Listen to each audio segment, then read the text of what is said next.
boa noite a todos e todas. Para quem não me conhece, meu nome é Teuan, né? Eu...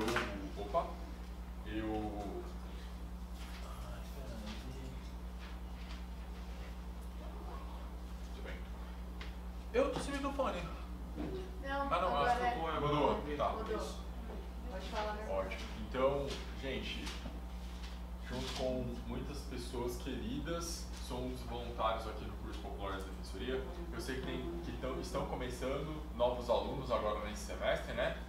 Eu ainda não conheço, então vou tentar aprender quem é quem aí. Ainda me lembro de alguns, outros eu ainda não conheço. Qual que é o seu nome? Thaís. E o seu irmão? Guilherme. Tá bom. Então, ao longo aí dos nossos próximos encontros, eu vou tentar memorizar o nome de vocês pra gente estabelecer uma conexão, tá? Fiquem à vontade, viu, Thaís, viu, Guilherme, para me interromper quando quiserem, tirar qualquer tipo de dúvida, apontar algum equívoco, qualquer questão que surgir ao longo aqui desse nosso encontro. Por favor, me ajudem a melhorá-lo ao máximo, tá? Acho que é essa a finalidade da gente ter aqui uma turma. Senão, seria muito mais fácil a gente gravar essas aulas e deixar disponível para quem quisesse depois acompanhar pela internet. Não é esse o caso, né? A gente não quer ser um cursinho quadradinho com a lousa bonita, várias canetas e tal. Claro que isso é muito importante, é muito legal, mas eu acho que essa conexão entre as pessoas é o ponto mais importante, definitivamente, né? Acho que o debate, a troca das ideias, o compartilhamento dessa nossa experiência voltada a uma determinada finalidade, no caso, fazer provas de defensoria, é muito bacana. Então, conte comigo aí para aquilo que for preciso, tá bem? A vocês que eu ainda não conheço, imagino que vocês estivessem acompanhando o curso online, né? Se não estavam, sugiro que assim o façam. Então, o ideal é que vocês assistam às aulas do semestre anterior. A gente começa os cronogramas do edital em metade de ano, né? Então, no começo agora de 2019, a gente está dando sequência naquilo que a gente viu no segundo semestre de 2018, certo, Raquel? Então, o nosso ano é de agosto a junho, né? É ao contrário. Isso significa que vocês estão pegando aqui o bonde do processo penal andando, tá? E a gente já vai ver recursos, pelo menos até onde eu tinha acompanhado, né? Me ajude se tiver alguma coisa equivocada, mas se não me falha a memória, o querido Wesley Sanches Pinho, também conhecido lá na Franca do Imperador como Lagosta, tá? Ele deu teoria geral dos recursos no final do ano passado, não foi isso? Então, agora a gente vai partir dali para dar recursos em espécie. Se não me engano, teve um querido colega defensor que veio na semana passada para falar sobre Tribunal do Júri, não é isso? Não. Sobre? Leis especiais. Leis especiais. Foi o Bruno? O Bruno. Ótimo. Então, o Bruno é ótimo, querido, e vai nos ajudar aqui, né? E, assim como a Dai também já nos ajudou, o Wesley já nos ajudou e diversos outros voluntários e voluntárias estarão aqui com a gente dividindo o conteúdo do processo penal, do edital de processo penal da Defensoria. E, como eu sempre costumo dizer, pessoal, vocês sabem que é impossível abarcar o conteúdo daquilo que a gente tem, em regra, mais ou menos 3 anos na graduação, em algumas aulas ao longo de 2 semestres. Então, saibam vocês que esta é uma dificuldade que nós temos, né? Por exemplo, quanto à matéria recursos, né? Em regra, a gente tem um semestre de recursos na graduação. A maioria das grades prevê mais ou menos isso, para a gente trabalhar recursos. Processo penal nos tribunais, né? E aqui a gente teve a aula do que o Wesley muito gentilmente veio e teremos mais essa, tá? A depender do andamento de hoje, também pretendo falar sobre prisão e liberdade, ao menos começar a falar sobre prisão e liberdade, um tema novo, e em seguida a gente tem mais algumas questões para dizer até o final do edital, tá? Não preparei a nossa lousa hoje porque infelizmente não deu tempo, então vamos tentar dar sequência aqui naquilo que a gente se programou para hoje. Gente, então só falando para quem também está acompanhando pela internet, não esqueçam de contribuir para a vaquinha do cursinho, né, Uli? Muito importante, como eu costumo lembrar todos e todas, isso aqui tudo tem um preço, né? Claro que a gente conta com muita colaboração, muita com a vontade de muita gente, mas mesmo assim tem aí um custo mínimo que a gente precisa operacionalizar de alguma forma. Então, se você está nos acompanhando pela internet, puder fazer uma contribuição de R$5, né, Raquel? Acho que pode ser o mínimo lá, R$5 até 50, 500, 5 mil reais. Quanto seu coração mandar. Fica aí o convite, tá? Não passe vontade, clica na vaquinha, faça a doação para o curso popular da Defensoria. Perfeito? Tudo bem, Thaís? Tudo bem? Não, eu tô falando. Desculpa. Fique à vontade, pode falar. Não, deixa. Qual é a questão? Eu fiz estágio na Polishop. Seu coração. Tá bem? Gente, então, retomando aqui, processo penal 2019, que não tá nada fácil de falar, mas vamos seguir com recursos em espécie. O nosso querido Lagosta falava lá sobre a teoria geral dos recursos, sobre a admissibilidade, sobre todas aquelas questões que envolvem a teoria geral dos recursos no processo penal, tá? Não reformácio impede, se não me engano, ele deve ter falado também para vocês, e tudo aquilo que era restrito ou circunscrito à matéria de teoria geral dos recursos. Agora, aqui na aula de hoje, eu pretendo falar para vocês sobre alguns recursos. Não dá para a gente falar de todos. A gente vai falar sobre recurso em sentido estrito, a gente vai falar sobre a apelação, também falaremos sobre o recurso ordinário condicional, tá? O famoso ROC, e passaremos aos recursos especiais e extraordinários. Aí você pode me falar assim, Thaís, porra, mas são todos os recursos, Teuan. Eu conheço isso aí. Então, sim, em regra, são aqueles que a gente maneja todos os dias, ou na grande maior parte dos casos, no cotidiano forense. Mas também existem lá previstos no Código de Processo Penal a carta testemunhável. Também existe lá, previsto na Lei de Execuções Penais, o agravo em execução, tá? Esses outros recursos a gente não vai falar, até porque no caso do agravo, o professor que falar sobre execução penal certamente tratará dessa matéria, e a carta testemunhável ou a correição parcial, que também é um outro recurso previsto no Código de Processo Penal, são recursos muito excepcionais na vida forense. É claro que pode aparecer na sua prova, mas que para nós, infelizmente, não vai dar tempo. Então, com relação à carta testemunhável, correição parcial, agravo em execução penal, agravo regimental contra decisão monocrática de ministro, ou agravo contra despacho denegatório de recurso especial extraordinário, infelizmente, eu vou ter que pedir para vocês estudarem isso sozinhos, ou junto com o professor de processo civil, tá? Pelo menos nessa questão dos tribunais superiores. Que infelizmente aqui a gente não vai conseguir. Vamos concentrar nossas energias para o encontro de hoje em rese, apelação, ROC, RESP, REX. Feito? Então tá bom. Pessoal, começando aqui com o recurso em sentido estrito. Nosso famoso rese, tá? O conceito dele é bastante simples e a única coisa que eu quero que você não tenha é uma confusão, então, uma cãibra mental. Qual que é o seu nome, irmão? Rogério. Não tenha cãibra mental, eu às vezes tenho, é normal, peço desculpas antecipadas, mas o rese não se confunde com o agravo em instrumento, tá? Ele é muito parecido. Te leva a crer que é um agravo em instrumento, mas não é, tá? Recurso em sentido estrito é a ferramenta de impugnação das decisões interlocutórias. E aí, por isso que você já vai querer falar que ele é tipo irmão do agravo, tá? Mas não é. E, eventualmente, até de sentenças. Olha como que já é bem diferente do agravo. Naquelas hipóteses taxativamente delineadas no artigo 581 do Código de Processo Penal, a fim de vê-la essa decisão modificada pelo juiz de primeiro grau em juízo de retratação ou pelo tribunal adquirente, tá? O tribunal da instância superior. Então, sua primeira tarefa de casa, familiar, é ler o artigo 581, não dá. Você tem que ler ali, ó, do 574 em diante, no nosso encontro de hoje. E, como eu gosto sempre de alertar, nosso Código de Processo Penal tem uma matriz autoritária, uma matriz que herdou o espírito do Código de Arturo Rocco, lá da Itália. É um Código de Processo Penal, Thaís, de 1941.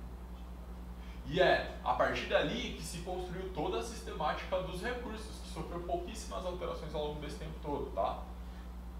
A primeira coisa que você vai ter que ter atenção quando lê é, esse é um código de inspiração autoritária. 2, é muito antigo. Houve modificação legislativa, por exemplo, com relação ao artigo 581. A LEP revogou diversos incisos que antes cabiam agravo, mas hoje não cabem mais.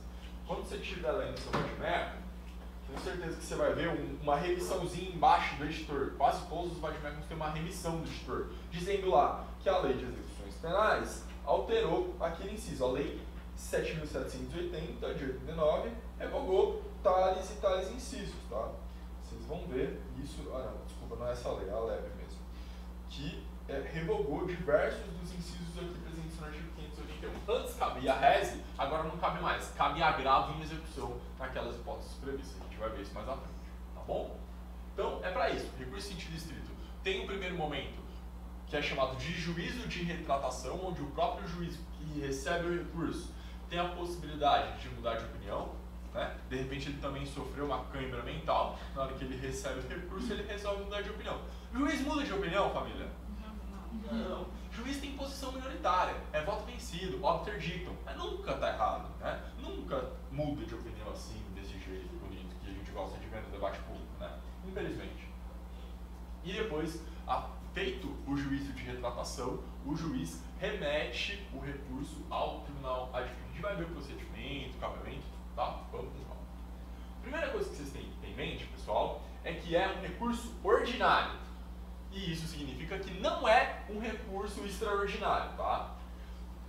Vocês precisam ter em mente, gente, que recurso extraordinário não é só o REX que a gente manda para o STF com base no artigo 102 da Constituição, tá?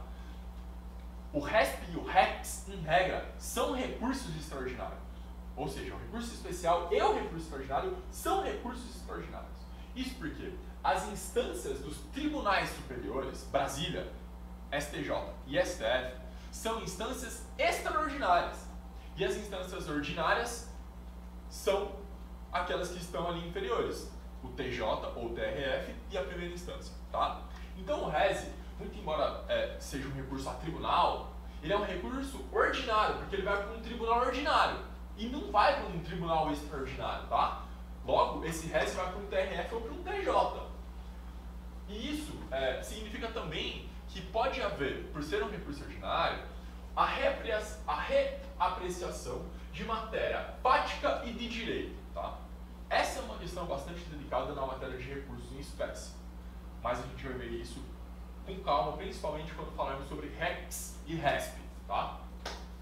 Então é isso. Funciona mais ou menos como um agravo do CPC, mas não é agravo, tá? Contudo, seu cabimento é taxativo. Já vimos aí uma primeira diferença do agravo. Só cabe rese nas exatas hipóteses do artigo 581. Muito embora, é verdade, haja uma interpretação evolutiva na doutrina, dizendo que em algumas das hipóteses que não foram previstas no artigo 581, caberia sim rese também, tá? Principalmente naquelas hipóteses para beneficiar a defesa. A outra coisa que eu quero que vocês tenham em mente, família, é que o rese é um recurso do MP, é um recurso da acusação. É um recurso que, em regra, ataca uma decisão que contrariou interesses da acusação. Isso fica muito claro quando a gente lê o cabimento taxativo previsto no artigo 581. A gente vai passar pelos principais deles logo menos, tá? Então, aí já se revela mais uma característica desse código de inspiração autoritária, tá? Para vocês terem uma ideia, preciso dizer que o recurso é voluntário, né? Como quase todos os recursos, mas existia... Qual que é o seu nome, desculpa? Velimar. Olha que loucura, Velimar. Existia no código de 41, de inspiração autoritária do Código Italiano, uma previsão de cabimento de rese de ofício. Ou seja, o próprio juiz recorria. A gente gosta de um juiz que recorre de ofício. Isso não faz muito sentido. E cabia rese de ofício quando? Primeiro, havia concessão de habeas corpus em primeiro grau. Família, se estamos concedendo habeas corpus em primeiro grau, significa que a autoridade coatora muito provavelmente era um delegado de polícia. Muito provavelmente era um delegado de polícia. Ou seja, quando um juiz de primeiro grau concedia um habeas corpus contra um ato coator de delegado, tinha recurso direto e automático para o tribunal. Olha que loucura. Independentemente da voluntariedade da outra parte, ou de qualquer parte. Tá? E também cabia res de ofício quanto da absolvição sumária no júri. Júri é um rito bifásico que tem uma fase de instrução perante o juiz togado e uma fase de instrução perante o plenário do júri, os jurados leigos, o juiz natural da causa.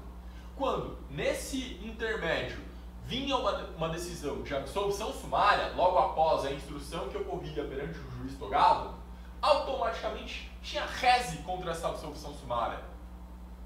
Se o juiz, por exemplo, na primeira fase do rito do júri, reconhecia uma excludente de antijuridicidade, uma causa de justificação do Código Penal, como, por exemplo, a legítima defesa, o réu agiu em legítima defesa, portanto, absolvo sumariamente, depois de ter ouvido testemunhas, depois de ter feito interrogatório, depois de ter recebido alegações finais por escrito, e aí ele vai absolver o acusado, absolve sumariamente, havia previsão de rese direto para o tribunal. Olha que loucura. David, né? Faz sentido, David? Faz sentido. A não ser, é claro, que não faz sentido para nós, que temos uma mentalidade de sistema penal acusatório, onde o juiz deve manter-se numa posição de inércia equidistante das partes e, principalmente, como um espectador, né? Mas existiam essas previsões todas no Código de Processo Penal. Falando aqui brevemente sobre o júri, essa proposta que está aí na pauta do Moro, gente, isso já veio no Código de 74. Existia a prisão automática em primeiro grau. O artigo 574, se não me falha a memória, dizia que sim, o réu para recorrer tem que se recolher à prisão. Ó, nem tá. Deixa eu ver. O réu para recorrer deveria se recolher à prisão, né? E isso, evidentemente, não faz o menor sentido. Não lembro agora qual que é o artigo, tá? Mas o Código previa expressamente esta possibilidade, que é absolutamente inconstitucional, né? Depois eu vejo para vocês. Caberá apelação e tal. Revogado, acho que era 594, não tenho certeza. E isso tudo já foi superado, já há muito tempo, tá? Mas mesmo assim tem gente que acha que é novidade. Isso que a gente precisa ter em mente com relação ao RES. Tá? Dando sequência, cabimento taxativo no 581, não obstante, como eu disse a vocês, parte da doutrina acha que é cabível uma interpretação evolutiva. Por exemplo, recurso da decisão, em regra, o RES está previsto contra decisões que prejudicam a acusação e não o faz para os recursos que prejudicam a defesa. Seria uma interpretação extensiva no sentido de que sim, também caberia a rese quando fosse interposto pela defesa. Exemplo, da decisão que não recebe a denúncia, do juízo de inadmissibilidade da acusação, da decisão que rejeita a denúncia, cabe rese.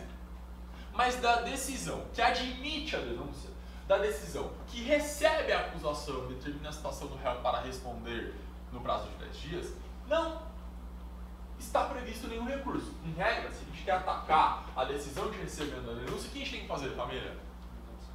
Com o quê? Habeas corpus. Na dúvida, fala habeas corpus. Na aula de processo penal, você fala. Se qualquer dúvida, você fala habeas corpus. Vai fazer um sentido. É isso. Não tem a mesma previsão que tem para acusação. Parte da doutrina fala, não, claro, também cabe rese aqui para a defesa, né? Mas eu, particularmente, até prefiro habeas. A gente sobe de liminar, demonstra teratologia. Também é muito difícil ganhar um habeas aí, recentemente, contra as decisões que recebem a denúncia. Exceto, e tem uma que até o TJSP dá, no caso de decisão genérica, que recebe a denúncia de maneira genérica, né? Os juízes e todos os magistrados estão obrigados a fundar, artigo 93, inciso 9 da Constituição, né? Motivar as suas decisões. E quando eles não fazem isso, quando eles recebem a denúncia de maneira genérica, não tem previsão nenhuma de recurso, como tem quando eles não recebem, né? E aí a gente faz um habeas corpus no tribunal e fala, olha tribunal, eu não sei por que a denúncia não foi rejeitada, eu não sei por que as minhas teses de absolução sumária deixaram de ser apreciadas. A decisão que recebeu a acusação contra mim é absolutamente genérica. Tanto é verdade, gente, aqui falando bem a real, na Barra Funda, as decisões não tem nem flexão de gênero, tem um azinho, entre o acusado, entre parênteses A, entre parênteses S, que pode ser acusados, né? Não flexiona nem gênero nem número. Esse exemplo de decisão carimbática, os juízes, os tribunais, caçam como sendo genéricas e infundadas e violam o artigo 93, inciso 9. Você vai meter um habeas, porque não cabe reza. Entendeu? Muito bem.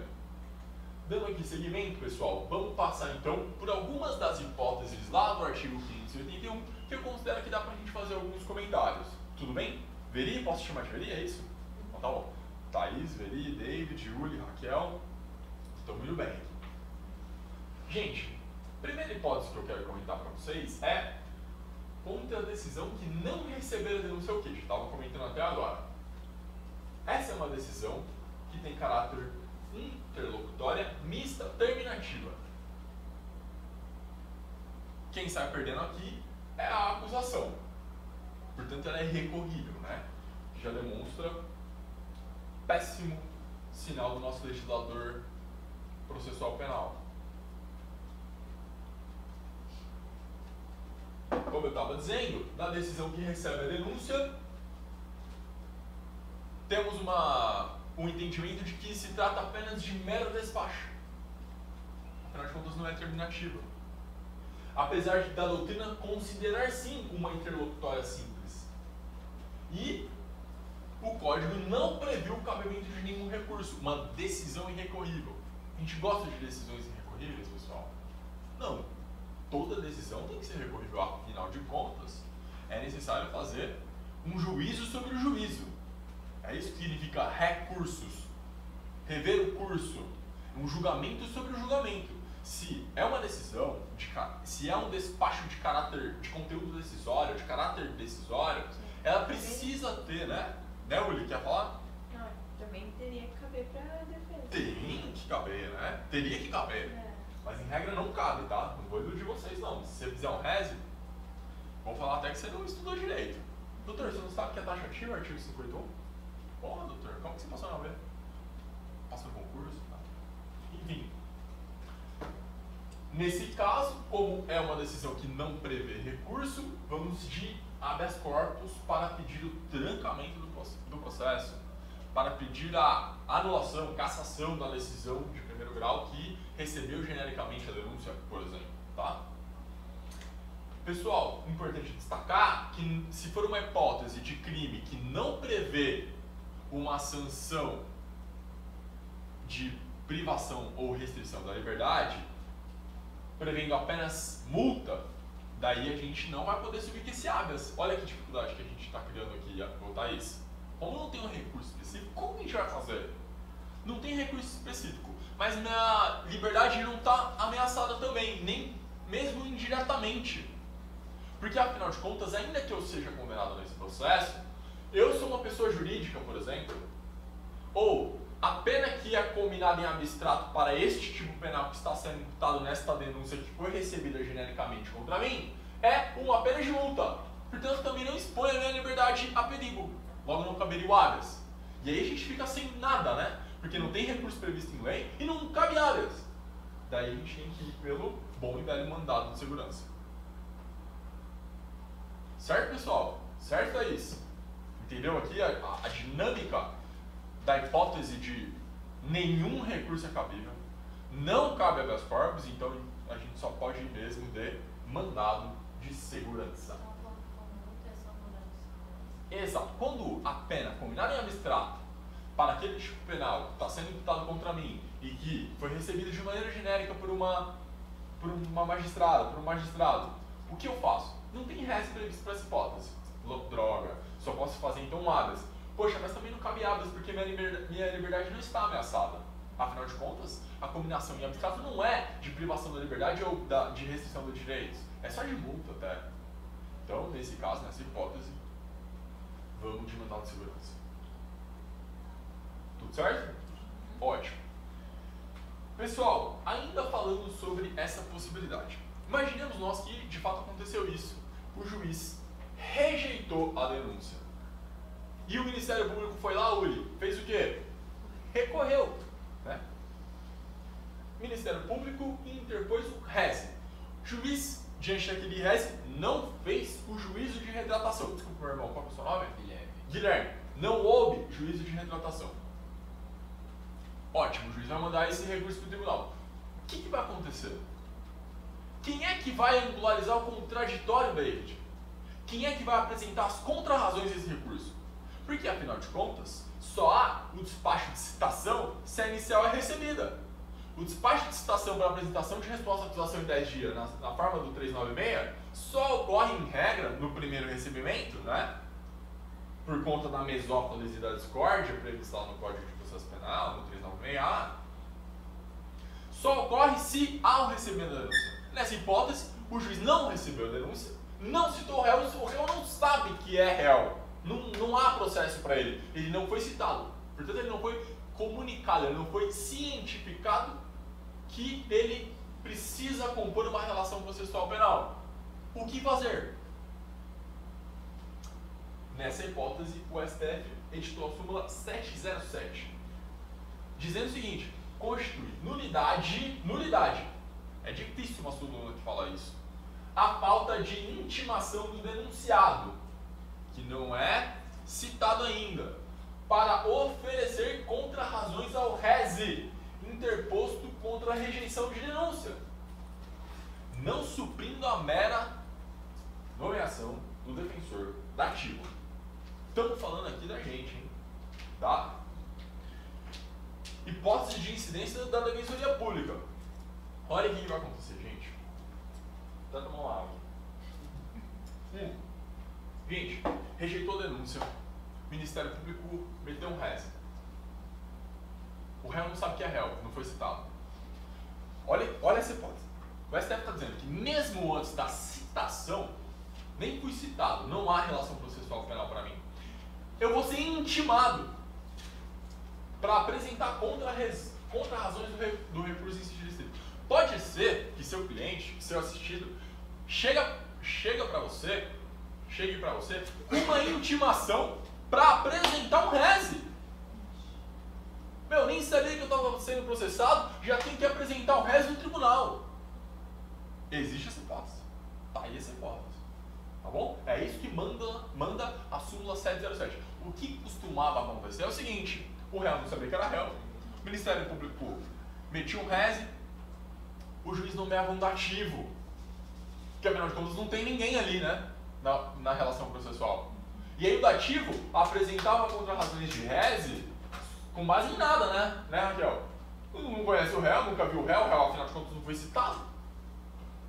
E aí ele apresentava uma contrarrazões pro forma, só para angularizar em tese essa relação processual e o tribunal então decidir se o Ministério Público tinha ou não razão no seu apelo, no seu reclamo.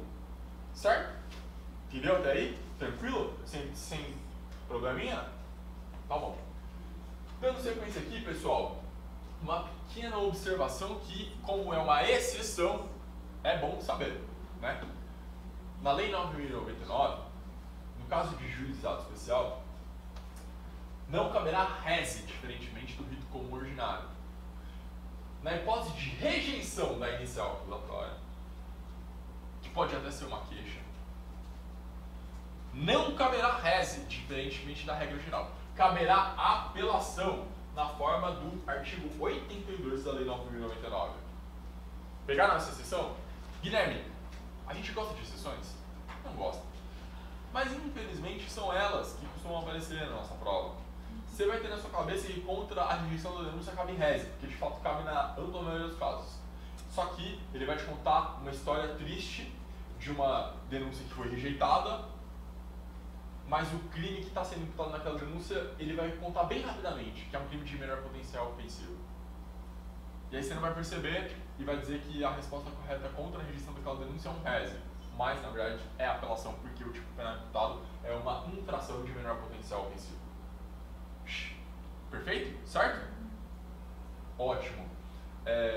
Gente, claro que essas questões todas envolvendo o RES são questões que interessam muito mais o Ministério Público, né? Claro que vocês não precisam se debruçar horas estudando RES, meu Deus, eu preciso dominar o cabimento de RES e as exceções. Não, mas você precisa conhecer, principalmente as exceções, porque as exceções costumam aparecer nas primeiras fases. Tá bem? Ótimo. A segunda hipótese que a gente vai falar aqui, pessoal, ainda sobre o RES, é da decisão que concluir pela incompetência do juízo. Aqui também temos uma questão. Gente, são aquelas decisões chamadas de declinatórias de competência, né? Quando o juiz entende de ofício, não a seu pedido, não é porque você apresentou uma exceção de incompetência, tá? Mas o juiz decidiu de ofício que não tem atribuição para atuar naquele caso. O juiz se julgou suspeito, se julgou impedido, se julgou incompetente para aquela questão, tá? Se for uma incompetência relativa ou absoluta, o juiz, quando a reconhecer, por meio de uma decisão interlocutória mista não terminativa, terá como consequência a remessa dos autos para aquele juiz que ele acha que é o competente. Então, ele vai dar um despacho dizendo: eu não posso ficar com esse processo, eu sou incompetente, isso aqui é da JF, isso aqui é da JE, isso aqui é da Justiça Militar, não sei. Está declinando a competência dele. Esse despacho é uma decisão interlocutória mista não terminativa, né? E aí, contra essa decisão, vai caber RES. E aí você se pergunta, mas Telan, você falou que em regra, são decisões que afetam o Ministério Público, que prejudicam, a acusação. Gente, uma decisão que declina a competência significa que o Ministério Público mandou a denúncia para o lugar errado. Certo? Lá pelas tantas o juiz está vendo o caso e falou: meu, nada a ver, isso aqui não é comigo. Isso aqui é de competência da Justiça Federal.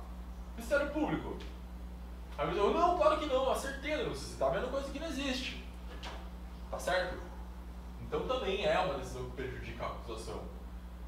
Desse ponto de vista, significa dizer que o Ministério Público, que em regra é o titular da ação penal, né, como prevê lá o artigo 129, inciso 1º da Constituição, o dominus litis da ação penal pública, é o Ministério Público, ele errou, ele mandou para vara errada. E aí o juiz vai dizer que não é comigo, tá? Caberá RES, ainda que seja uma incompetência relativa ou absoluta. Entendemos esse ponto que aconteceu aqui? Tranquilo? Ótimo. Terceira hipótese de cabimento de RES, pessoal, que a gente vai trazer aqui, é quando a decisão que julgar procedente alguma exceção, salva de suspeição. Até antecipei falando disso no comentário anterior, mas é o seguinte aqui, ó. No momento de apresentação da resposta à acusação, 396 do Código de Processo Penal, você também tem que apresentar as suas exceções. Exceções de competência, exceções de suspeição, exceção de lispendência, exceção de coisa julgada. É o momento. E aí, aquele expediente, aquele incidente, vai ser processado em apartado da ação penal principal, né? Em regra, no processo físico ia virar um caderninho, uma pastinha anexa ao processo principal. Agora vira um número, né? Que você clica no processo digital, vai para outra tela. E esse processo vai ter ali seus desdobramentos. Esse incidente vai ter ali seus desdobramentos, né? Se o juiz discorda da alegação de suspeição, ele irá se manifestar indicando provas e apresentando um rol de testemunhas. Lembrando que na exceção de suspeição, não é o próprio juiz que julga, né? Porque afinal de contas eu estou dizendo que ele é suspeito, ele não pode julgar nada. Então ele tem um prazo mínimo lá, nas formas do incidente próprio de exceção de suspeição, para arrolar suas testemunhas e até indicar a manifestação de provas e submeter essa questão ao tribunal. A gente vai ter uma aula de incidentes, tá? Fiquem tranquilos. E aí ele vai promover a remessa desses autos para que o tribunal decida, não cabendo dessa decisão recurso. A ideia é que a exceção vai para o tribunal de qualquer jeito. Pronto. Nenhuma questão com relação à exceção de suspeição que é excepcional dentro das exceções. Em todas as demais exceções, incompetência, litispendência, coisa julgada, etc., percebe-se que o Ministério Público vai ficar resignado no caso de julgamento procedente daquela exceção. Tá? Se eu apresento uma exceção de incompetência, dizendo, Excelência, não é aqui. O Ministério Público se equivocou. Isso aqui era um crime eleitoral. Tinha que ter ido para a Justiça Eleitoral, ó, já muito. É esse mesmo juiz que julga a exceção de incompetência. Olha, atenção, estou fazendo aqui uma breve divagação sobre exceções, incidentes processuais penais. A exceção de suspeição, o juiz não pode julgar nada, manda para o tribunal, pode até instruir, apresentar testemunhas. Afinal de contas, ele é suspeito, ele é alguém interessado na causa. Na exceção de competência, quando nós apresentamos essa exceção na fase do 396, a gente está dizendo, juiz, não é aqui, o Ministério Público errou, tem que mandar para JE, tem que mandar para JF. Acaba com isso, nada a ver. O Ministério Público vai falar nessa exceção. E aí o juiz vai julgar essa exceção. Se ele julga essa exceção procedente, qualquer exceção menos a de suspeição, caberá reze. Entendeu? Qual que é o seu nome, irmão? Douglas. Fomos bem? O que você achou? Dúvidas? Pode falar de novo. Se for o caso, a gente repete. É só pra Repetir. Então vamos lá. Vou deixar de lado aqui a exceção de suspeição porque ela é excepcional. Ó que merda. Mas é o fato. Em todas as outras exceções previstas como incidentes processuais penais do Código, o próprio juiz vai julgar.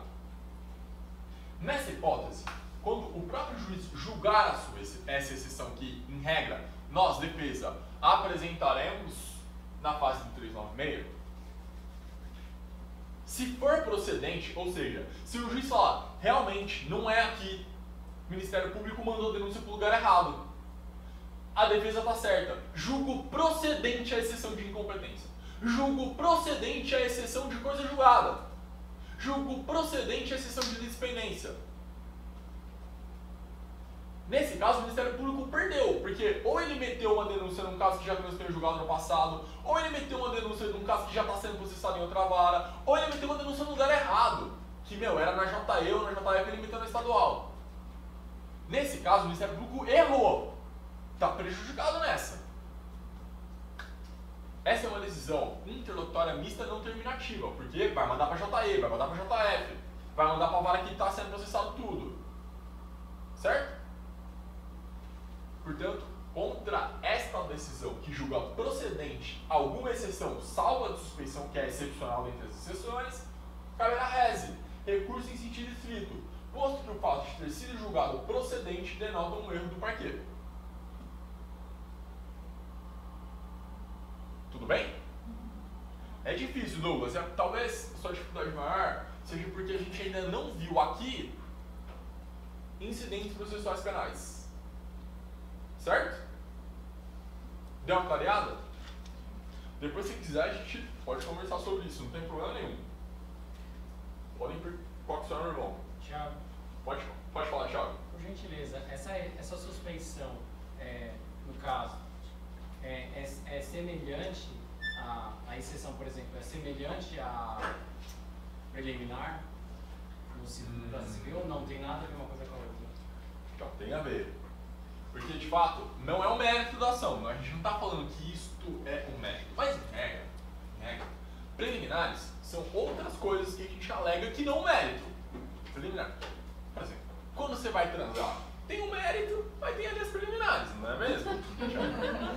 Você faz ali, que não é para aquilo ali que você foi. Mas tem que alegar, né? Não tem que alegar? É sempre bom, né? É sempre bom. Às vezes, você até antecipa o mérito na liminar, né? Na preliminar. É ou não é, David? Não. Cadê seu namorado hoje? Não veio hoje? Não. Ainda bem. Então, o fato é esse. O mérito, as preliminares, Thiago, são questões que não se relacionam ao mérito. Por exemplo, eu tenho uma tese de mérito quanto à atipicidade da conduta, ou seja, a conduta não é típica porque é insignificante, porque falta elementar do tipo que não foi descrito na denúncia, não foi provado na instrução, enfim, qualquer coisa. Mas antes de eu falar desse mérito, na minha preliminar, eu vou falar sobre a nulidade pelo defeito da citação. Eu vou falar da nulidade, em regra serão nulidades, mas pode ser tantas outras teses que você vai trazer ali no bojo da sua argumentação, numas alegações finais, por exemplo, que vai ser talvez a sua maior peça processual penal, como preliminares de mérito, tá? Pode até ser que dentre essas preliminares você ainda traga uma suspeição, porque você na fase do 396 fez a sua exceção de suspeição, mas ela foi julgada improcedente. E aí você vai descobrir que quando se julga improcedente uma exceção, não cabe recurso nenhum, tá? Mas quando ela é julgada procedente, cabe rese. E aí, muito embora já tenha sido apreciado por aquele magistrado naquela primeira oportunidade, você vai alegar de novo como preliminar de mérito nas suas alegações finais, inclusive como oportunidade de pré-questionamento para levar a questão aos tribunais superiores. Afinal de contas, não cabe recurso algum na decisão que julga exceções. Certo? Mas o momento para arguir essas exceções é sempre nos embargos na sua defesa. Isto. O momento para opor as suas exceções, né? É na fase 396, citação no prazo de 10 dias para apresentar a resposta à acusação. Você vai apresentar a sua resposta à acusação e todas as exceções que você tiver em peça em apartado, em petição autônoma. Não é dentro da RA. Você vai apresentar suas teses de exceção numa PET em separado, que inclusive vai criar uma vida própria. Se fosse no físico, ia pensar a ação penal e tramitar ali. No digital vai criar um número próprio, vai ser processado. Certo? Qual é o seu nome, irmão? Marcos. Guilherme, Marcos, Thiago, Douglas e o seu irmão, desculpa. Douglas também. Ah, aí vocês me pegaram. É Douglas. O seu é Douglas? E o seu é? Douglas. Eu sou paulista. Ah, bom. Ele é Douglas. Tem Douglas SP e Douglas FJ. Ah, entendi. A Thaís também é Thaís, né? Entendi. Legal. Muito bom. Fomos bem aqui. Eu sei que é mais complexo essas questões aqui, um pouquinho mais, porque é o que eu disse ao Douglas SP. Não vimos aqui o nosso encontro, não tivemos o nosso encontro sobre exceções, sobre incidentes processuais penais. Beleza? Eu acho que não tivemos. Tivemos, Uli? Não. Não, incidente não. A última foi de competência, né? Comigo, né? Depois veio aí teve a DAI que falou de procedimento, ação penal, procedimento ordinário, e ela foi até onde?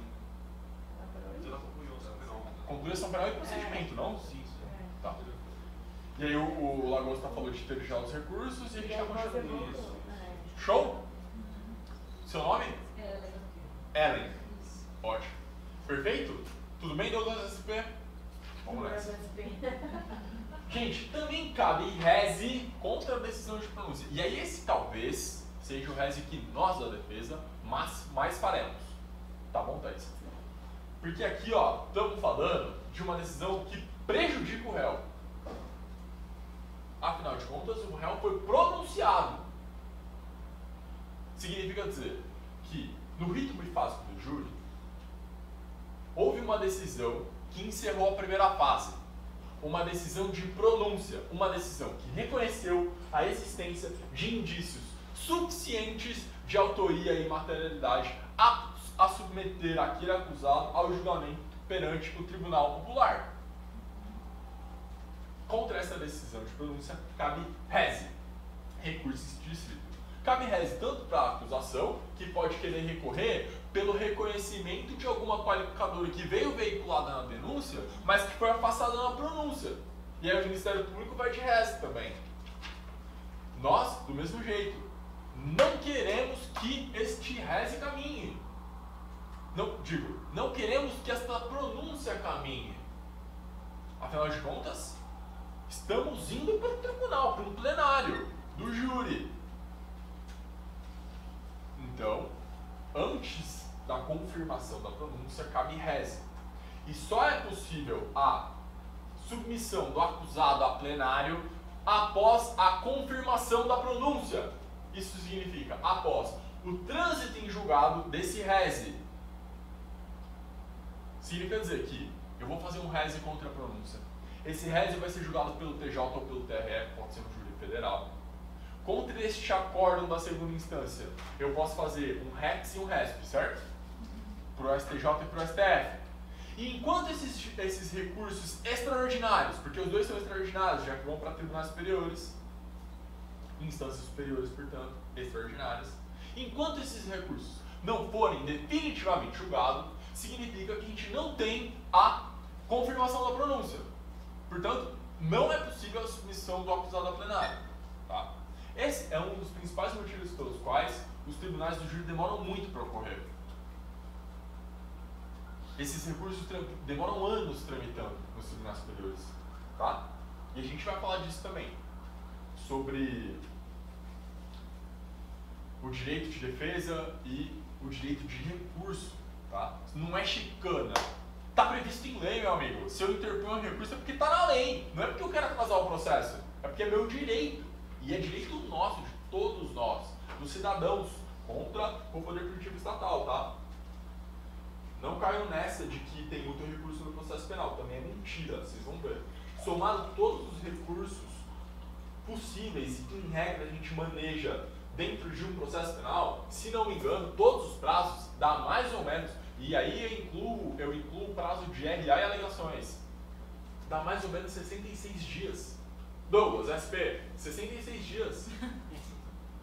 Pô, 10 dias da RA, 5 dias das alegações finais, 5 da interposição da apelação, 8 das razões, soma 15 do RESP e REX que é concomitante. Meu, é pouquíssimo. Eu lembro que tinha somado, inclusive, com a possibilidade de uns embargos aí para dar uma enrolada, dava 66 dias. Não é culpa da defesa, eu tenho essa tabela em algum campo, talvez eu mostre para vocês. Muito bem. A nossa quarta hipótese de reze contra a decisão de pronúncia, como eu disse, tá? E aqui, atenção, a decisão de impronúncia é considerada interlocutória mista terminativa com força de definitiva e por isso o recurso cabível é a apelação. Aqui, Guilherme, pode te confundir. Da decisão que pronuncia o réu, cabe reze. Da decisão que impronuncia o réu, cabe apelação. Certo? Então, fiquem ligados com isso. Mas não faz decorar. Vogal com vogal. Vogal com vogal, tá ótimo. Vogal com vogal. Muito bem, amigo. Eu não vi a prova que você falou, qual que é? De impronúncia com Apelação. Entendi. Pronúncia reze. Isso. Técnica da Consoante. Boa. Excelente. Pessoal, nossa quinta hipótese de cabimento do reze é contra todas as decisões em primeiro grau acerca da fiança. Claro que essa é uma questão que dificilmente vai aparecer numa defensoria pública, né? Dificilmente o réu da defensoria pública pode recolher fiança, afinal de contas, se ele tivesse dinheiro, ele estava contratando advogado e etc. Pode perguntar, Lúcia. Não, é porque eu já vi alguns casos.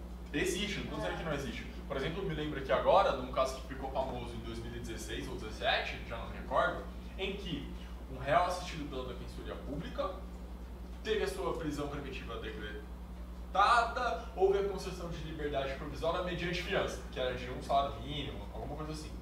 O réu não recolheu, mas o artigo 350 do Código de Processo Penal determina que essas pessoas têm que ser colocadas na rua assim que é arbitrada a fiança, porque afinal de contas não existe prisão por dívida. Logo, se o cara não recolhe a fiança e permanece preso, ele está preso porque ele está em dívida. E digo mais, né, gente? Poucas pessoas, às vezes, têm as condições suficientes de poder efetuar um saque ou algum familiar vir socorrer e emprestar o dinheiro. Se ele está preso, como é que ele vai sacar o dinheiro? Não faz muito sentido. Alguém do lado de fora tem que pagar para ele. Se ele não tem ninguém do lado de fora que possa pagar para ele, ele não consegue recolher a fiança, é óbvio. Por isso que ele tem que ser posto em liberdade para depois recolher. E nesse caso, que ficou famoso há 2 anos atrás, há 1 ano atrás, foi concedida a liberdade provisória, Thaís, e a Defensoria Pública impetrou um habeas porque o réu não foi colocado em liberdade imediatamente. esse habeas bateu no TJSP e um desembargador, inovando a roda, decidiu que não só não era caso de fiança, e não era caso de liberdade provisória, de determinar a expedição do alvará de soltura, como inclusive numa ação constitucional de habeas corpus, determinou a prisão preventiva desse acusado. Determinou a decretação da prisão preventiva, ou seja, alguém que já tinha sido, para quem já tinha sido concedida a liberdade provisória e que só estava preso porque não conseguiu pagar ainda, recorreu pedindo para poder sair e aí sim correr atrás do dinheiro.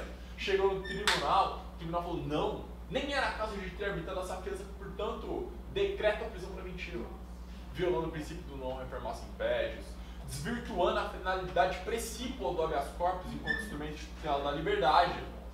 E as próprias medidas cautelares, né? E, por sua vez, o artigo 350, o artigo 319, o artigo 312, dá para fazer um passeio no número de ilegalidades cometidas por essa decisão. Tá? Mas aconteceu, fato real oficial, TJSP. Certo, Uli? Muito bem. Qualquer uma das decisões que, em primeiro grau, acerca da fiança, julgar quebrada, perdida ou cassada a fiança, a gente também vai ter uma aula de medidas cautelares e vamos estudar a fiança junto, tá bom? Tá bom, Douglas? Pode ser que fique um pouco mais nebuloso nesse ponto, mas fiquem tranquilos, a gente no futuro terá uma aula dedicada a medidas cautelares.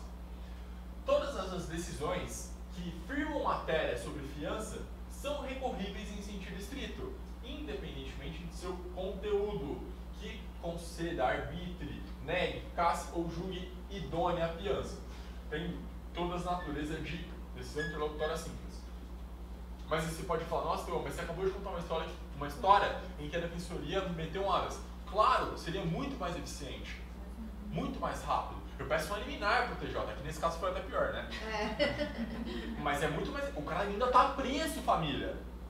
Se eu faço um reze, tem juízo de retratação, depois tem prazo para apresentar razões, manda para o Ministério Público apresentar contra-razões, processa tudo em apartado, remete para o tribunal. Olha o tempo que isso daí leva. Enquanto que no habeas eu já vou direto no tribunal pedir uma liminar para o relator.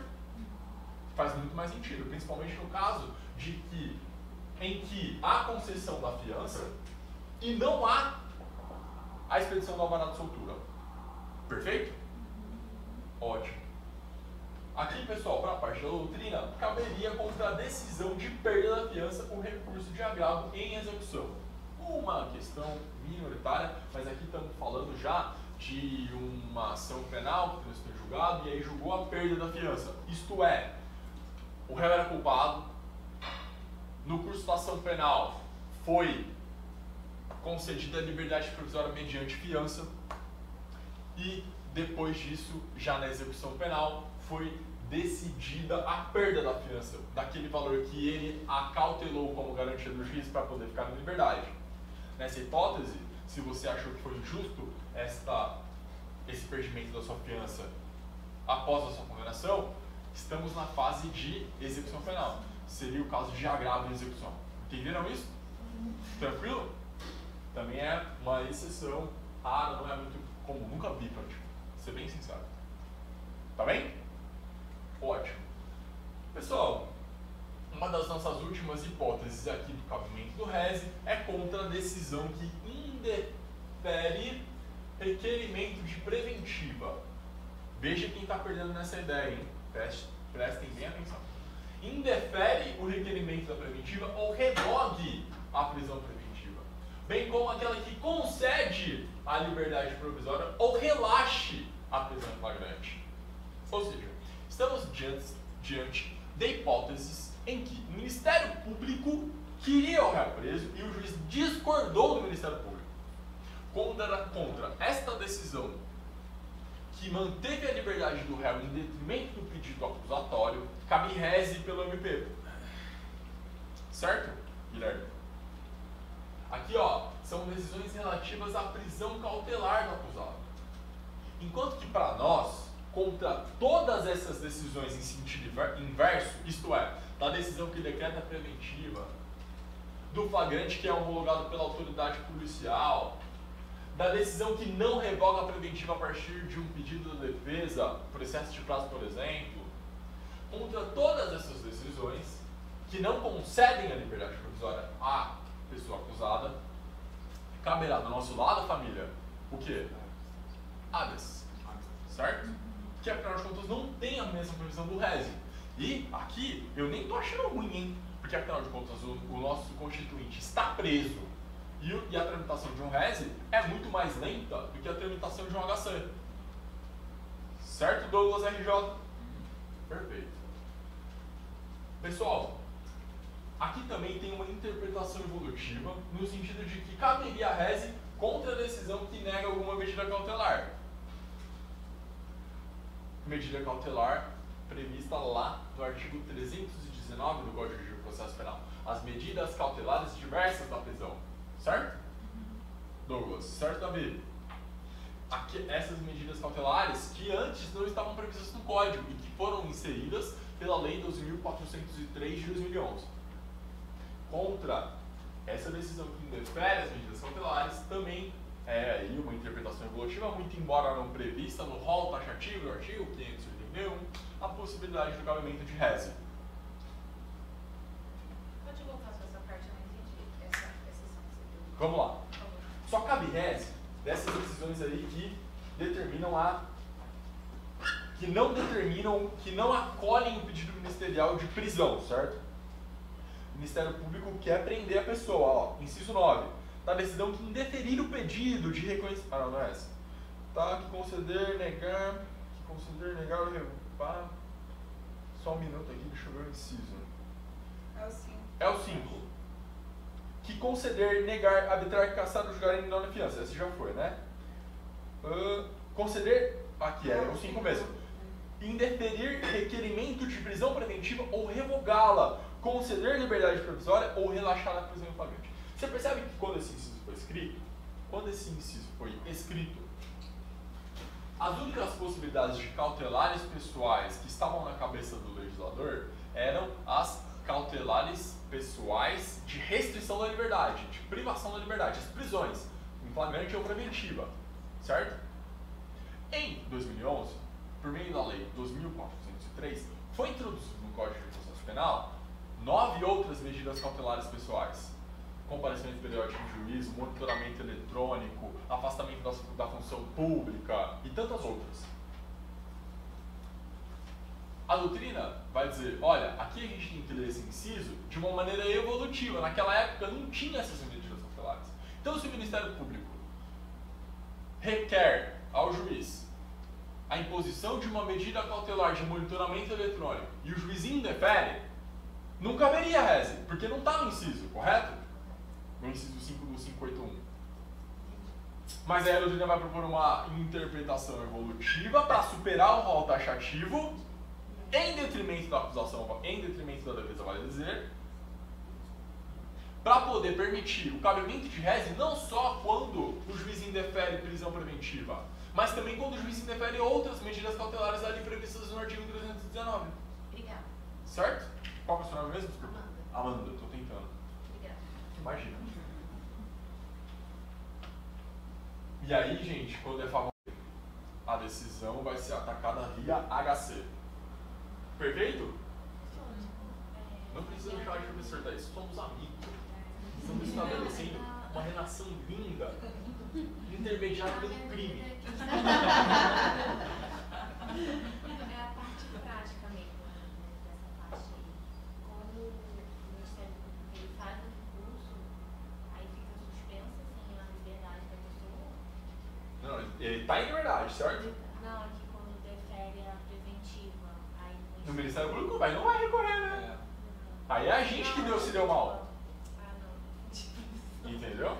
Não, entendi. Não, eu queria saber, era o contrário, não saber o que Entendeu? Certo? Beleza, pessoal? Ótimo. A nossa última hipótese, que eu acho que eu coloquei aqui nos slides pra gente, é contra a decisão que julga extinta a punibilidade ou denega o pleito de extinção. Aqui vale para nós dois, né? Tanto para a acusação quanto para a defesa. O que esse inciso está falando? Gente, prescreveu, está prescrito o caso. Prescrito. Aí, o Ministério Público vai lá, o juiz decide, reconhece a prescrição, ou reconhece de ofício mesmo, afinal de contas é matéria de ordem pública. O Ministério Público não gosta. O que ele vai fazer? Reze. Trata-se de uma decisão terminativa de mérito. Certo? Todavia, aquela que denega a extinção da punibilidade é uma interlocutória simples. Assim, a decisão de extinção da punibilidade é pró et contra, ou seja, impugnável independentemente do sentido da decisão. Vale para nós dois. Dúvidas até aqui? Tranquilo? Ótimo. Também não é muito difícil, é só meio que ler os incisos do 581, sabendo que muitos foram revogados e que alguns têm essas peculiaridades, como o inciso 5º. Tá bom, Raquel? Gente, acho que tem mais um, né? Acho que agora sim a nossa última hipótese de chaveamento de reze é quando se julga um habeas corpus em primeiro grau. Da decisão que julga o habeas em primeiro grau, ou seja, da decisão que concede ou que denega a ordem de habeas corpus em primeiro grau, significa dizer que a autoridade coautora era, por exemplo, um delegado de polícia, caberá recurso em sentido estrito pro tribunal, TRF ou TJ. Beleza? É o caso de impetração que se dirige contra ato de autoridade policial, onde é competente o juiz de primeira instância. Não cabe só HC pro tribunal, cabe HC pro próprio juiz de primeiro grau, tá? É comum, inclusive. Desculpa? Entendi. Não cabe HC só pro tribunal. Cabe HC pro juiz. Ah, tá. A competência de julgamento do HC vai ser determinada também pela autoridade apontada como coautora. Se a gente está dizendo que a autoridade apontada como coautora é um delegado, um delega, não vai ser o tribunal que vai julgar. O tribunal só julga um habeas quando a gente aponta como autoridade coautora o magistrado. E aí quando a gente aponta o tribunal como autoridade coautora, é o STJ ou o STF. Certo? Nessa decisão do juiz, né? Lembra que a gente viu no nosso Código de Processo Penal de 1941 que até existia nessa hipótese a possibilidade de reze de ofício pela acusação quando a ordem era concedida? Agora não existe mais este reze de ofício quando a ordem é concedida. Se a ordem é concedida, aí o Ministério Público que vá e interpõe esse reze no prazo legal, dentro de todos os requisitos ali inerentes. Tá? E se a ordem também é denegada, a gente, nossa defesa, também faremos aí um recurso em sentido estrito, tá? Talvez seja mais rápido você fazer um outro HC. Pelas peculiaridades todas que o HC tem e o reze não. Tá? Do mesmo modo, quando há um HC julgado no mérito pelo tribunal, pô, cabe RHC. Mas de repente, vale a pena você tentar forçar a subida via outro HC. Entendeu? Superando aí uma súmula 691, que também é outro problema que a gente vai tentar falar aqui hoje. Perfeito? Entendemos aqui, Douglas RJ? Sim. Tranquilo. Acho que não tinha ouvido ninguém. Tranquilo. E aqui, ó, mais uma observação de novo, o artigo 574, que prevê o reze de ofício quando a ordem é concedida por magistrado, não foi recepcionado pela Constituição. Tudo bem, Raquel? Tranquilo? Perguntas? Ótimo. Gente, então aqui um breve esquema sobre essa questão do reze, ó, para te ajudar, Douglas, com relação ao reze e HC. Se é um habeas em primeira instância, se ele for julgado procedente ou improcedente, caberá reze para o tribunal, TRF, TJ. Se é um habeas que se impetrou na segunda instância, caberá reze ou habeas corpus originário. Caso improcedente, a gente vai de ROC para o STJ. Caso procedente, cabe reze ou rex. Tá? E aqui, STJ, um habeas corpus originário. Caso ele seja julgado improcedente, cabe ROC para o STF e, caso procedente, cabe rex. Aqui, ó, desculpa, eu acho que eu confundi, gente. Se o reze for julgado na segunda instância, tá? Aqui é a hipótese de julgamento na segunda instância. Posso ter falado errado. Se esse reze ou se esse habeas corpus julgado na segunda instância for improcedente, vai caber ROC para o STJ. Se esse res, ou se esse habeas corpus, originado na segunda instância, for procedente, vai caber res ou rex. Ou seja, quando o Ministério Público perde, cabe res ou rex na segunda instância, e quando a defesa perde, a gente vai de RHC. Tudo bem? Aqui no STJ, um habeas corpus originário. Ou seja, impetramos no habeas direto no STJ. Caso ele seja julgado improcedente, a defesa perdeu, vamos de RHC para o STF. E caso ele seja julgado procedente, só cabe rex. Tudo bem? Davi? Tranquilo? Foi bem, Raquel? Então é isso. Nossa última hipótese, agora é sério, real oficial. Só estou iludindo vocês, né? Contra a decisão que vier a anular no todo ou em parte o processo a partir da instrução pela presença de nulidade. Quem se deu mal aqui mais uma vez foi a acusação. Estava construindo aquele processo ali contra a gente, lá pelas tantas, o juiz reconheceu, declarou a existência de um defeito insanável, de uma nulidade absoluta ou até mesmo de uma nulidade relativa. Tá? Nessa hipótese, o sistema de nulidades consolidado pelo artigo 564 prevê que, independentemente da natureza da nulidade, ela poderá ser declarada de ofício, né? Por meio de uma decisão interlocutória. Contra essa decisão, que não vai ser da defesa, em regra, né? Anulou o processo. Você vai recorrer? Não vai recorrer. Quem vai recorrer é o Ministério Público por meio de um res. Perfeito? Tranquilo até aqui, Thiago? Sim. Beleza. Puta, então tem mais uma. Decisão no âmbito do processo de execução criminal. Gente, aqui eu vou passar bem rapidinho porque o professor que for da execução vai comentar com vocês, tá? É o agravo em execução, todas as possibilidades previstas nos incisos do 581 foram revogadas pela lei. É isso que eu tenho a dizer para vocês. Gente, vamos terminar o procedimento do res e a gente faz um breve break para voltar e terminar aqui hoje. A gente está um pouco atrasado, né? Procedimento. O recurso em sentido estrito será interposto no juízo ACO, por petição. Ou seja, no juízo ali, ó, na boca do magistrado que você está recorrendo. Por meio de petição ou termo, sem for formal, tá? No prazo preclusivo de 5 dias contados da intimação. Atenção, red light. Defensoria tem prazo em dobro, tá? Então, 5 dias previsto no Código Penal, de processo penal, significa 10 dias para a Defensoria Pública, nos termos da lei orgânica, né? Uma vez interposto esse recurso em sentido de estrito no prazo de 5 dias, você faz lá uma interposição rapidinha, numa folha, uma lauda. Depois disso, o juiz promoverá a notificação do recorrente para apresentar as suas razões no prazo de 2 dias, o melhor prazo do processo penal, 48 horas. Pode perguntar. Então, essa peça, ela tem peça de interposição? Interposição. Tem o juiz de retratação, né? Isso. É isso. Ele vai fazer o juízo de retratação depois que você apresentar as razões, né? Porque, em regra, ele não tem os fundamentos.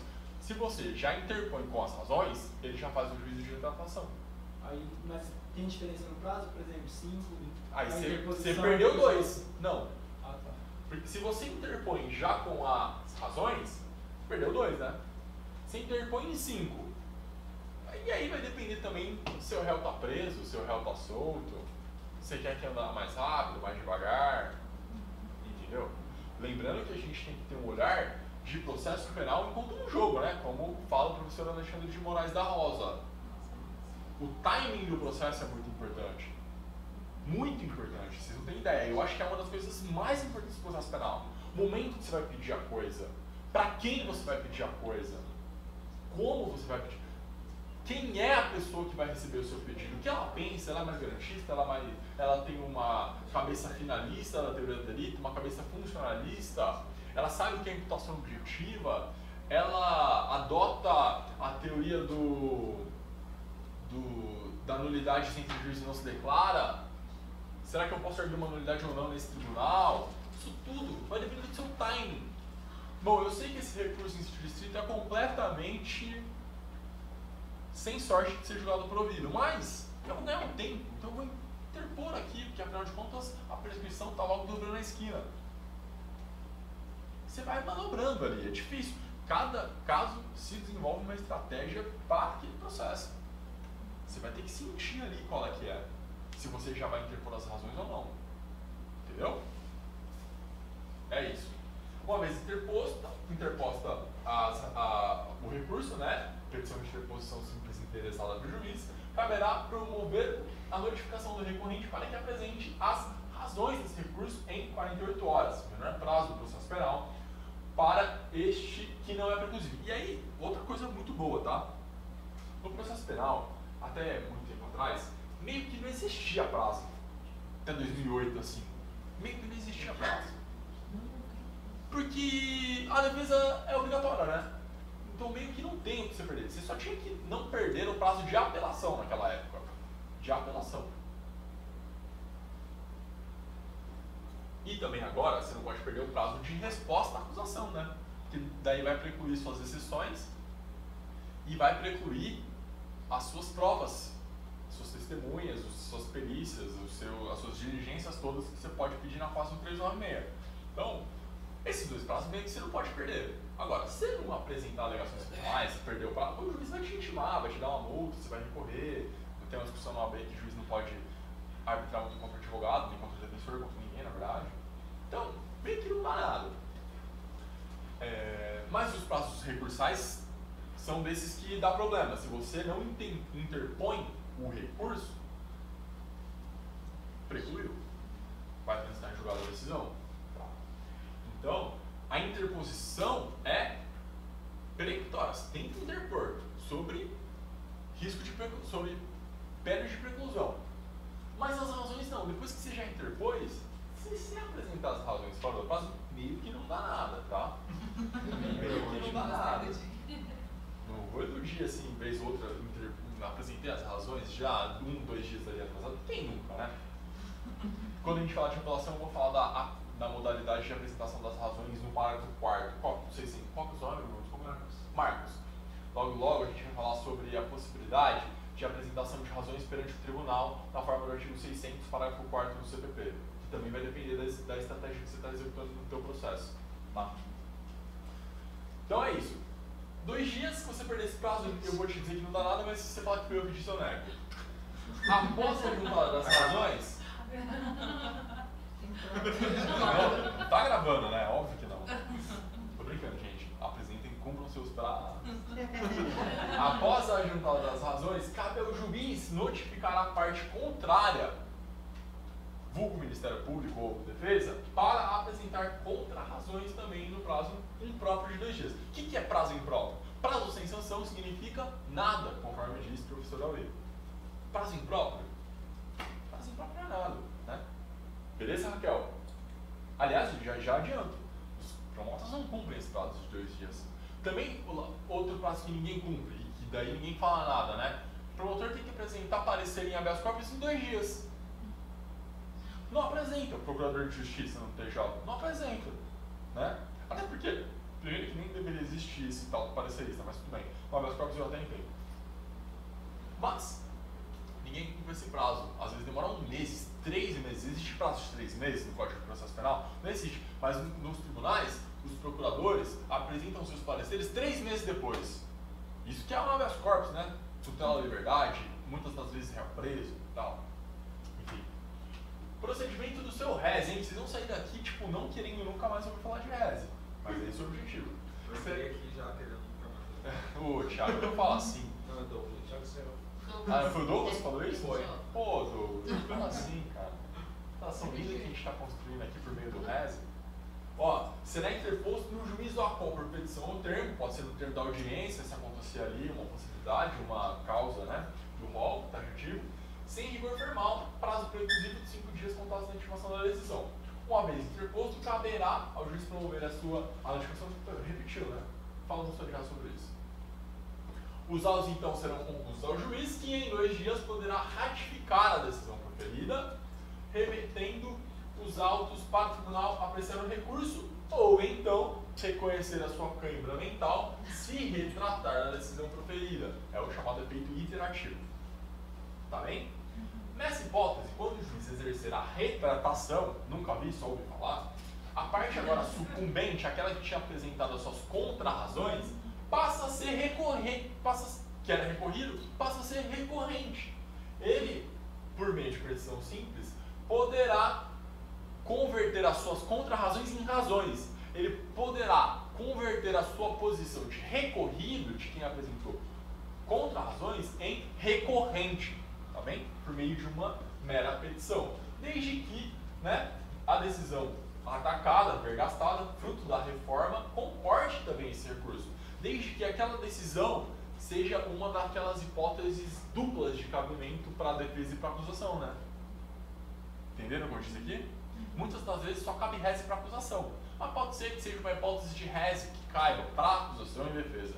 Nessa hipótese, se o juiz faz um juízo de retratação, aquela parte que era recorrida pode, por meio de mera petição, se transformar em recorrente, já que a modificação daquela decisão também será uma causa, uma possibilidade do rol do artigo 581. Perfeito? O que eu falei aqui? Ótimo, pessoal.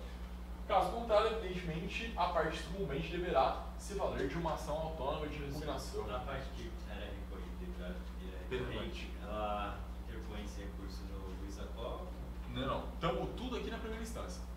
Todo mundo aqui está no mesmo lugar. É um recurso assim de outra É meio que então. Então você está falando que eu perdi, então agora eu quero que vá mesmo para o tribunal.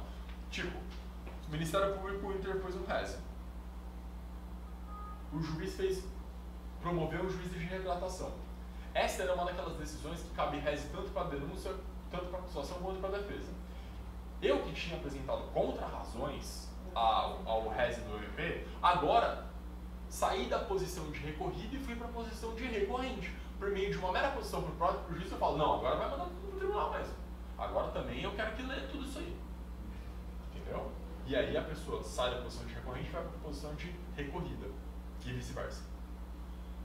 Certo? Ótimo. Muito bem. Finalizando o procedimento, saliente-se que o recurso seja descrito sobe para o tribunal nos próprios autos principais ou por instrumento. Vai depender, tá? Cada uma das causas sobe de um jeito. Por exemplo, na pronúncia, sobe nos próprios autos. Na decisão que rejeita a denúncia, sobe nos próprios autos. Na decisão da fiança, sobe em apartado. Vai depender. E aí, a gente vai ter uma possibilidade de traslado das cópias. E a parte vai indicar na sua interposição quais as cópias que deverão instruir o traslado para o tribunal. Perfeito? Recurso em sentido estrito subirá nos autos principais sempre que não existir prejuízo para o andamento do processo. Faz todo sentido. Cabendo, em última análise, ao próprio juiz realizar essa aferição. Por isso, o mais correto é que a parte recorrente diga no corpo do recurso requeira a formação do instrumento com a cópia integral do processo, a não ser que Vossa Excelência entenda ser possível a subida nos autos principais. Isso daí vai depender ali do que você está atacando por meio desse reze. Tá? Artigo 583, parágrafo único, o recurso de pronúncia subirá em traslado quando havendo dois ou mais réus, qualquer deles se conformar com a decisão ou todos não tiverem sido ainda intimados da pronúncia. Acabei de dizer para vocês que o reze sobe nos próprios autos no caso de pronúncia, exceto se, diz o artigo 583, parágrafo único, tem mais de um réu. Um réu meteu um reze contra a pronúncia, o outro não. Para esse, a pronúncia transitou em julgado. Aí, nesse caso, subirá só o do réu que recorreu da pronúncia. Tá? Recorreu, se conformar com a decisão, ou todos, né, não tiverem sido ainda intimados da pronúncia, vai seguir para ele o processo. Perfeito? Tranquilo até aí? Com efeito devolutivo.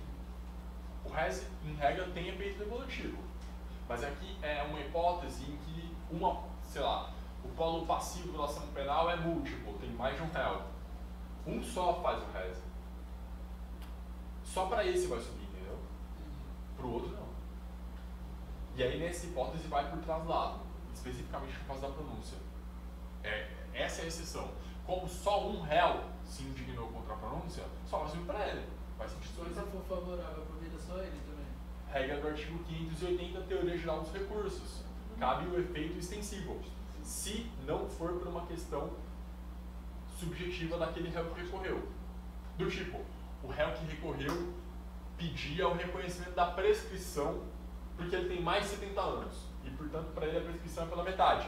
Essa decisão que reconhece a prescrição para o réu com mais de 70 anos, se aproveita o réu que não tem mais? Não. Portanto, não dá para pedir o efeito extensivo lá. Mas esse réu da pronúncia recorreu, interpôs o seu reze porque era atípico a conduta, ou porque não existiu o fato, foi uma invenção, ou porque houve uma nulidade. Essa decisão se aproveita ao réu não recorrente? Se aproveita. Regra do artigo 580, efeito extensivo da decisão. Perfeito? É isso. Muito bem, pessoal. Efeitos do reze, acabamos de falar. Devolutivo, que significa fato direito, e essa vai ser uma diferença importante com relação ao resp e rex, tá? Iterativo, que é o juízo de retratação de perigo, tá? E também extensivo, possibilidade do artigo 580.